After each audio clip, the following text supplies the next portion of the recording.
साथियों, आज हर एक व्यक्ति जानना चाहता है कि पैसे को कैसे कमाया जाए, लेकिन लाखों में एक व्यक्ति ही जानता होगा कि पैसे को कैसे खर्च किया जाए।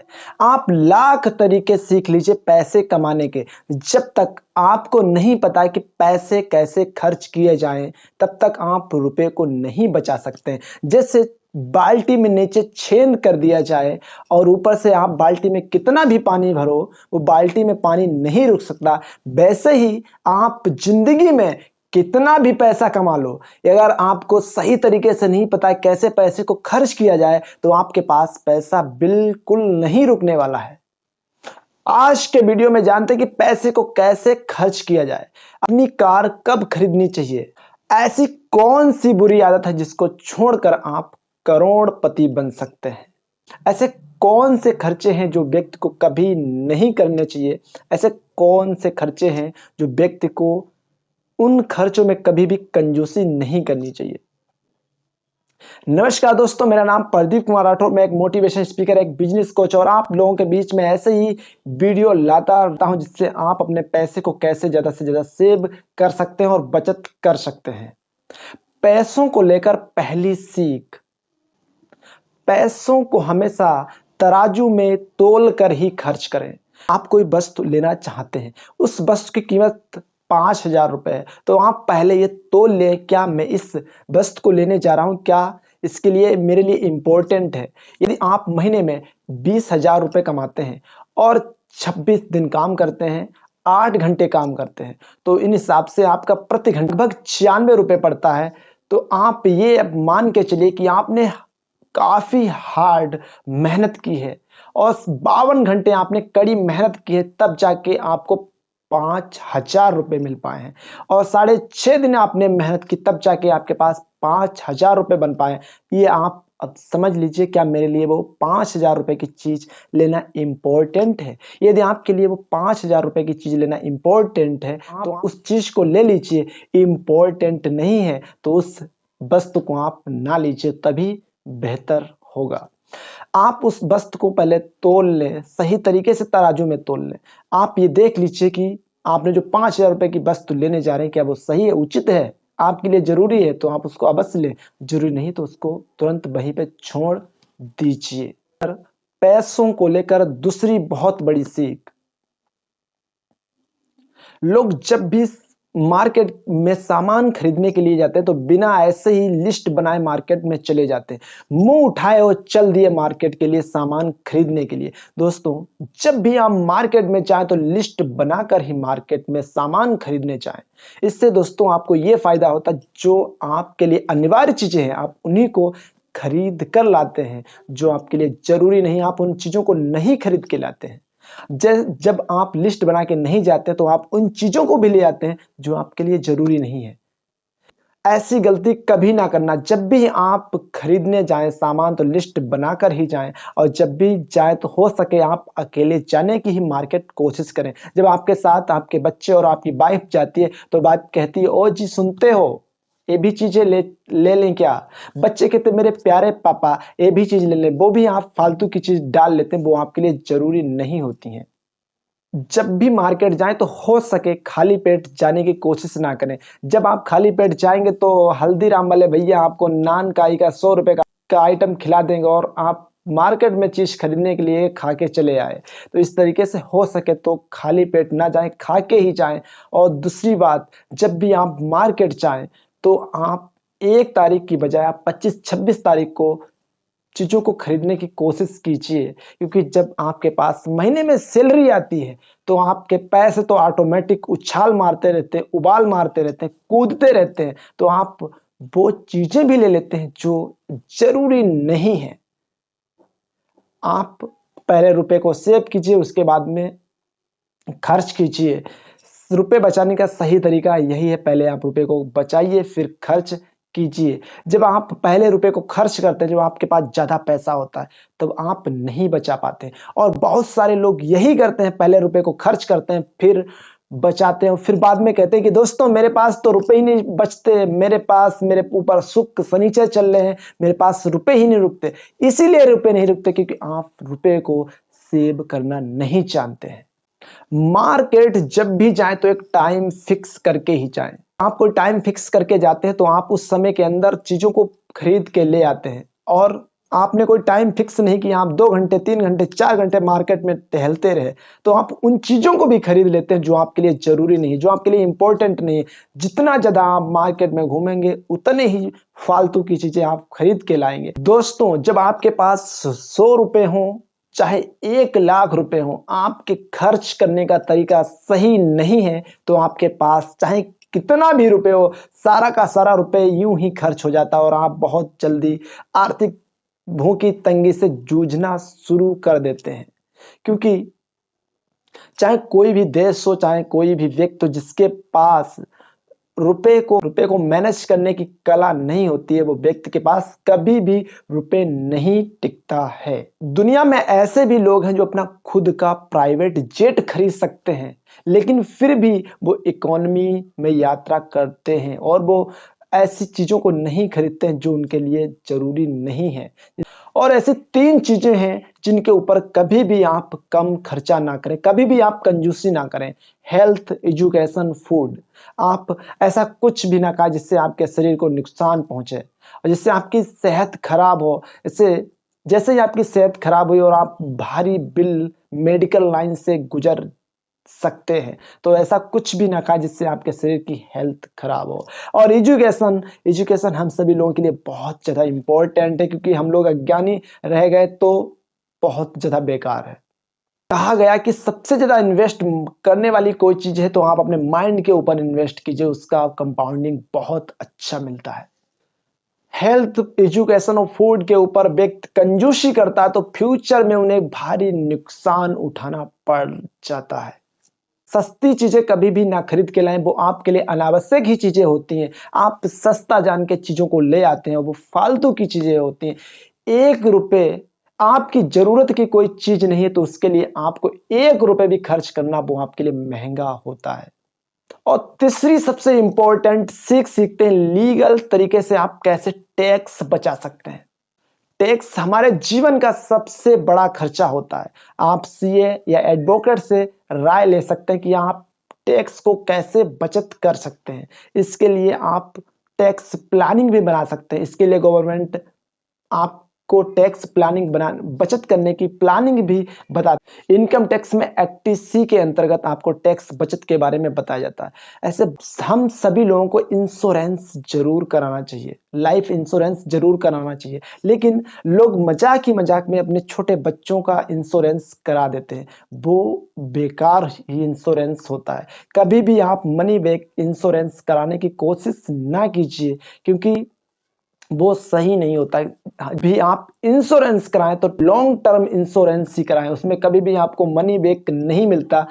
इंश्योरेंस हर एक व्यक्ति को जरूर कराना चाहिए, क्योंकि जिस व्यक्ति की इनकम से उसका पूरा परिवार चल रहा है उसके लिए टर्म इंश्योरेंस होना बहुत जरूरी है।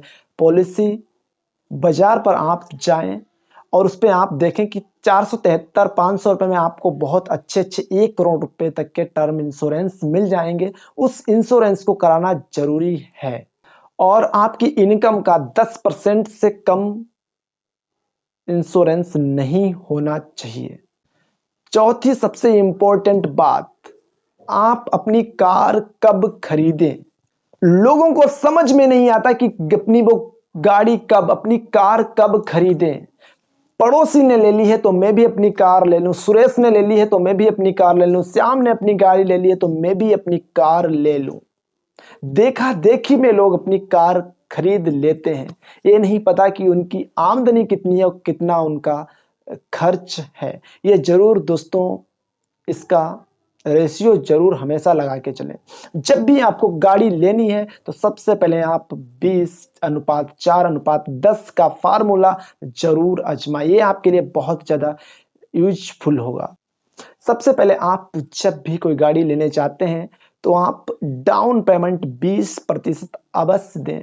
हो सके तो आप ज्यादा देने की कोशिश कीजिए। और 4 अनुपात का क्या मतलब है? 4 कहता है कि जब भी आप गाड़ी खरीदें तो 4 वर्ष के लिए ही फाइनेंस कराएं, क्योंकि कर्ज देने वाले आपके लिए तो 7 वर्ष के लिए भी गाड़ी फाइनेंस कर देंगे, लेकिन ब्याज आपका बाजा बजा देगा। और 10 का क्या मतलब है, 10 अनुपात का क्या मतलब है? जब भी आप गाड़ी खरीदें तो आपकी जितनी भी मंथली इनकम है उसका 10% ही ईएमआई आप पे करें और बाकी रुपए से आप अपने घर का खर्चा चलाएं और अदर खर्चे उनसे आप उन जरूरतों को पूरा करें।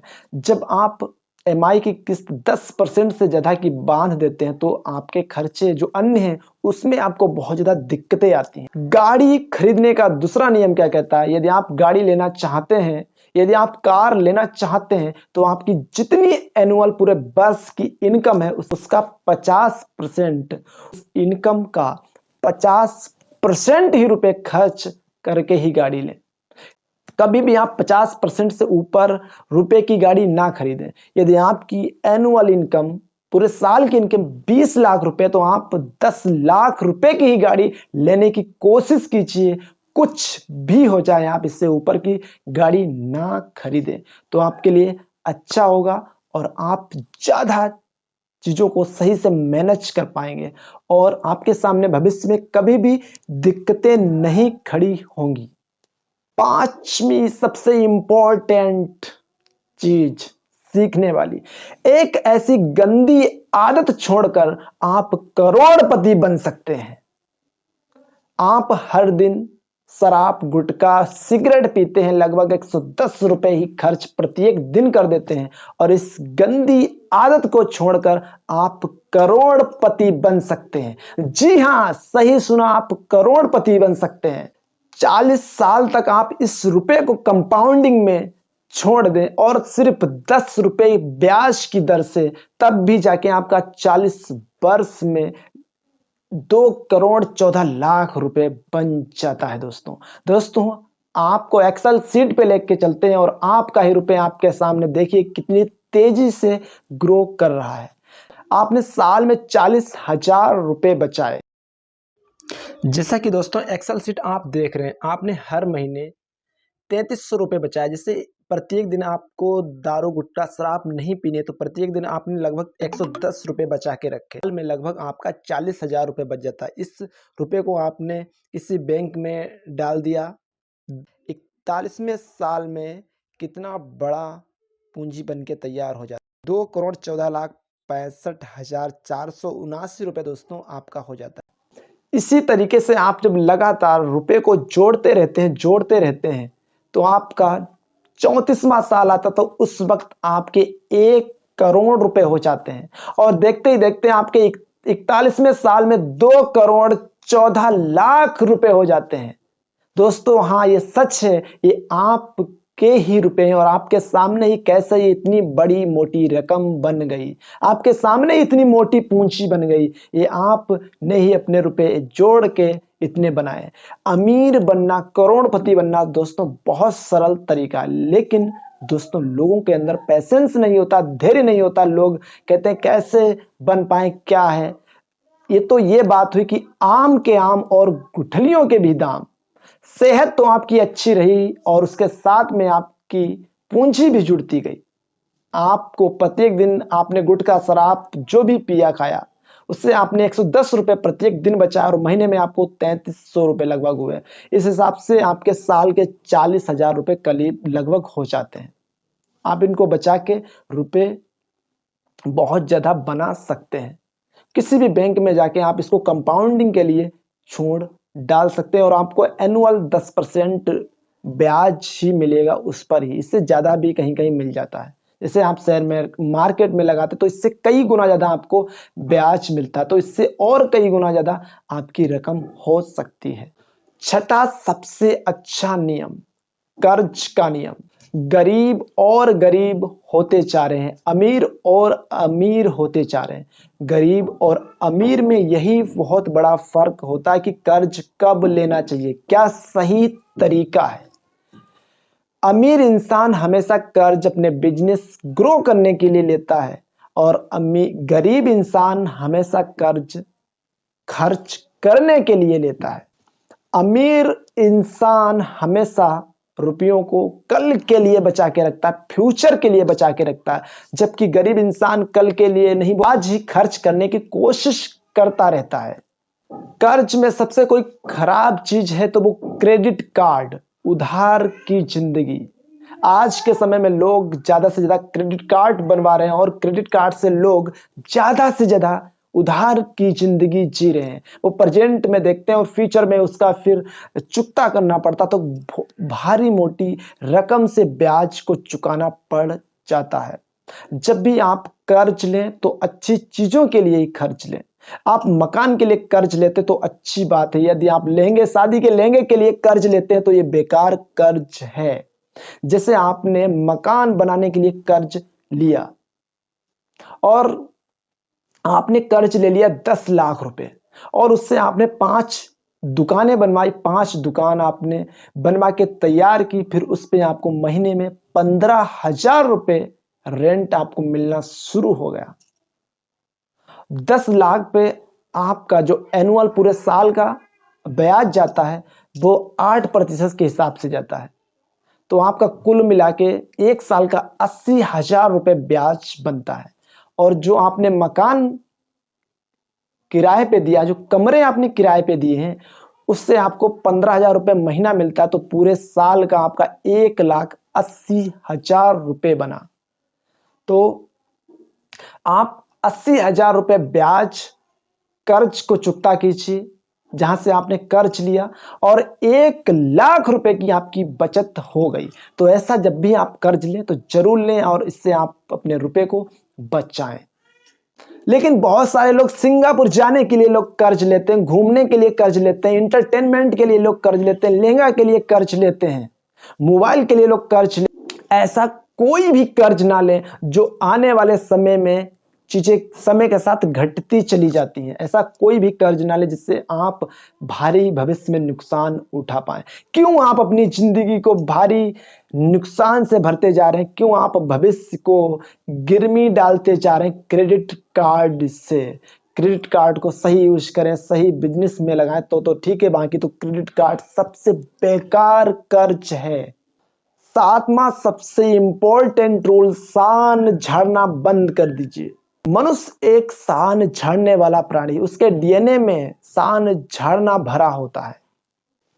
बिल रोजर्स कहते हैं कि इंसान अपना बहुत सारा पैसा उन चीजों को खरीदने में बेकार कर देता है जो लोगों को दिखाना पसंद करते हैं, जिन्हें वे खुद नहीं खरीदना चाहते हैं, लेकिन लोगों को, दुनिया को प्रभावित करने के लिए लोग वो चीजें खरीद लेते हैं जो उन्हें खुद नहीं पसंद है, वो लोग भी नहीं पसंद है, फिर भी लोग लोगों को दिखाने के लिए चीजों को खरीदते हैं, प्रभावित करने के लिए।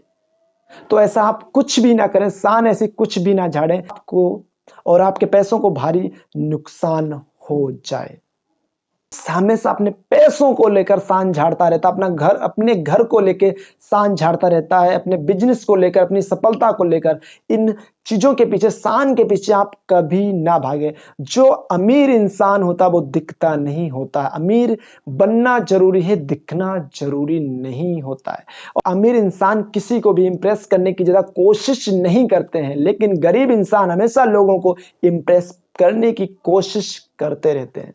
जैसे ही व्यक्ति के पास पैसा आता, सब्र का बांध टूट जाता है और अपनी लाइफ की अटपटी चीजें खरीदना शुरू कर देता है। जैसे ही बाहर से कहीं से आपको रुपए, ढेर सारा रुपए मिला हो, या आपने कहीं की प्रॉपर्टी बेची हो, या आपके पास कहीं मोटी रकम आई हो, या आपने शेयर मार्केट से आपके पास रुपए आया हो, तो उस रुपए को आपको तुरंत नहीं खर्च करना है। आपके पास रुपए आए और आपने महंगी कार खरीद लिया, आपने कुछ भी खरीद लिया, तो जैसे ही आपके पास रुपए आए वैसे ही आपके पास चला जाएगा दोस्तों।